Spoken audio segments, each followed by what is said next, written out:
সবাইকে দুপুরের শুভেচ্ছা। কেমন আছেন সবাই? নিশ্চয়ই সবাই খুব ভালো আছেন। আলহামদুলিল্লাহ আমিও ভালো আছি। অনেক, অনেক দুপুরের শুভেচ্ছা। আজকের দিনটা খুব ভালো দেখা যাচ্ছে। রোদটাও খুব সুন্দর। চলে আসলাম আপনাদের সাথে ছোট্ট একটা রান্নার ভিডিও নিয়ে হাজির হয়ে গেলাম। তা আমি আমার ঘরে যা রান্না করি তাই তো আপনাদের সাথে তুলে ধরি, দেখাই বা এটাই শেয়ার দিই। যদি কারো ভালো লাগে আমার মতো করে রান্না করে খাবেন। না ভালো লাগলে তো নাই। তবু আমিও কিন্তু এখনও কিন্তু মানুষেরটা দেখে শিখি, আপনাদেরটা দেখে শিখি। আরও অনেক মানুষের আছে। আমি যখন ২০১২ সালে মোবাইল মানে টাচ মোবাইল চালাই, তখন থেকে আমি ইউটিউবে রান্না দেখতাম। তো আমার খুব শখ হতো তখনকার সময়, মানে ২০১২ সালে ভাবতাম কি মানুষ এত সুন্দর করে রান্না করে, এত গুছায়া, এত সুন্দর করে, এত ডিজাইন ফিজাইন করে সাজানো গোছানো রান্নার পরে যে একটা পরিবেশন, খুব ভাল লাগতো আমার কাছে। তো তখন কিন্তু বয়স ছিল কম, তখন একটা আগ্রহ ছিল আলাদা।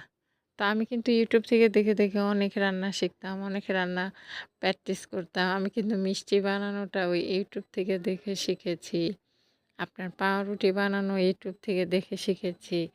আরও অনেক কিছু। তারপর প্যানকেক, ডোরা কেক, এগুলো কিন্তু আমি ইউটিউবেই শিখেছি। তো আমি কখনো বলব না যে আমি অন্যেরটা দেখে শিখি না। আমি এখনও অন্যেরটা দেখে শিখি। আমি যদি কোথাও যাই, আমি চেষ্টা করি অন্য কীভাবে রান্না করে সেটা দেখার। যে তার হাতে খেতে হবে তা কিন্তু না। তবে আমি তার মতো করে রান্না করে আমার বাসায় যেয়ে খাবো। মানে আমার কাছে ভালো লাগলো এই রান্নাটা, আমি এভাবে করে খাবো।